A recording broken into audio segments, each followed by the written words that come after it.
Diarrhoea కారణంగా తురకపాలెంలో మరణించిన వారి కుటుంబాలకు 25 లక్షల పరిహారం ఇవ్వాలని విదసం ఐక్యవేదిక డిమాండ్ చేసింది. ఇదే డిమాండ్తో సోమవారం కలెక్టరేట్ జరిగిన పీజీఆర్ఎస్లో గ్రామస్తులతో పాటు విదసం సభ్యులు వినతిపత్రం సమర్పించి మాట్లాడారు. డయేరియాకి కారణమైన అధికారులపై చర్యలు తీసుకోవాలని డిమాండ్ చేశారు. తురకపాలెంలో మృతుల్ని ప్రభుత్వ జాబితాలోకి చేర్చాలని విజ్ఞప్తి చేశారు. చెల్లించాలి మృతులందరికీ 25 లక్షల నష్టపరిహారం చెల్లించాలి. తురకపాలెం మృతులందరికీ 25 లక్షల నష్టపరిహారం చేర్చాలి. తురకపాలెం మృతులందరినీ ప్రభుత్వ జాబితాలో చేర్చాలి. తురకపాలెం మృతులందరినీ ప్రభుత్వ జాబితాలో మంజూరు చేయాలి. మంజూరు చేయాలి. ప్రత్యేక డిజాస్టర్ పెన్షన్ తురకపాలెం మృతులందరికీ మంజూరు చేయాలి. డిజాస్టర్ పెన్షన్ ముచ్చాలి. తిరుపతి తొక్కిసలాడుతో సమానంగా తురకపాలెం వారికి 25 లక్షల నష్టపరిహారం వెంటనే తురకపాలెం ఘటనపై నిర్లక్ష్య అధికారులపై వెంటనే తీసుకోవాలి. తురకపాలెం మిస్టరీ మృతుల కారకులైన అధికారులందరిపై వెంటనే తీసుకోవాలి. తురకపాలెం మిస్టరీ మృతుల కారణమైన అధికారులందరిపై వెంటనే. ఇవాళ మేము ఇక్కడ వచ్చింది తురకపాలెం సమస్య మీద. తురకపాలెంకి సంబంధించి అక్కడ జరిగినటువంటి మిస్టరీ మరణాలపై అందరికీ న్యాయం చేయాలని, అక్కడ ఉన్నటువంటి పరిస్థితులను మెరుగుపరిచే విధంగా అధికారులపై చర్య తీసుకోవాలని మేము నేషనల్ హ్యూమన్ రైట్స్ కమిషన్కి చేసిన ఫిర్యాదు మీద ఎన్హెచ్ఆర్సి కేసు నమోదు చేసింది. Case number 2255. ఈ కేసుకు సంబంధించి రాష్ట్ర ప్రభుత్వ వైద్య ఆరోగ్య శాఖ ప్రధాన కార్యదర్శికి, గుంటూరు జిల్లా కలెక్టర్కి ఒక తాకీదు జారీ చేసింది ఎన్హెచ్ఆర్సీ కమిటీ.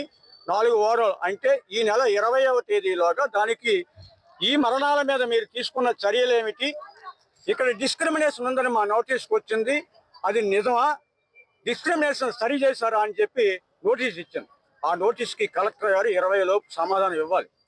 సమాధానం ఇచ్చే ముందు నివేదిక నిష్పక్షపాతంగా సమగ్రంగా ఉండాలని మా డిమాండ్. ఎందుకు ఇలాగంటున్నామంటే ఇప్పటికే ప్రభుత్వం తీసుకున్న చర్యలు సంపూర్ణంగా లేవు. అక్కడ సుమారు 40 మంది చనిపోతే 20 మందికి అది కూడా 5 లక్షలు మాత్రమే నష్టపరిహారం ఇచ్చి కొంతమందికి వితంతు పెన్షన్ శాంక్షన్ చేశారు. పక్కనే తిరుపతిలో తొక్కిసలాట్లో జరిగిన మరణాలకి 25 లక్షలు ఇచ్చింది ప్రభుత్వం, ఇక్కడ 5 లక్షలే ఇచ్చింది. ఇంకా 2024 డిసెంబర్ నుండి 2026 జూన్ వరకు చనిపోయిన వాళ్ళ జాబితా మొత్తం చూస్తే 40 మంది. దాంట్లో 22 తీస్తే ఇంకా 18 మందిని ప్రభుత్వం ఈ మిస్టరీ మృతులుగా లెక్కల్లోకి తీసుకోలేదు. వారికి కూడా కలుషిత నీటి వల్ల వచ్చినటువంటి బ్యాక్టీరియాతో వచ్చినటువంటి వ్యాధి వల్లనే చనిపోయారు. వాళ్ళకు కూడా నష్టపరిహారానికి అర్హులు కాబట్టి వారిని కూడా జాబితాలో చేర్చమని చెప్పి మేము అడుగుతున్నాం. రెండవది, నష్టపరిహారాన్ని 5 లక్షలు ఇచ్చిన వారికి, ఇవ్వని వారికి 25 లక్షలు చెల్లించాలని చెప్పి అడుగుతూ ఉన్నాం. మూడవది, స్పెషల్ డిజాస్టర్ పెన్షన్, అంటే ఇలాంటి ఉపద్రవం జరిగి కుటుంబ యజమాని కోల్పోయినప్పుడు ఆ కుటుంబాన్ని ఆదుకోవడానికి పెన్షన్ ఇవ్వాలి ప్రభుత్వం. ఆ పెన్షన్ని మంజూరు చేయమని అడుగుతున్నాం.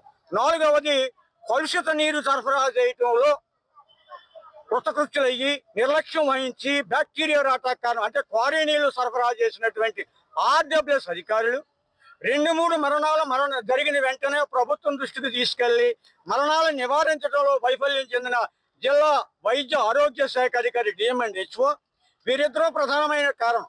వారి మీద చర్య తీసుకోవాలి. ప్రభుత్వం ఆ రోజు కేవలం ఒక దళిత అమ్మ ఏ అన్నమ్మకి సస్పెండ్ చేసింది. ఆమె కేవలం జ్వరానికి విరేచనాలకి మందులు ఇచ్చారు. ఆమె ఏం చేయగలదు?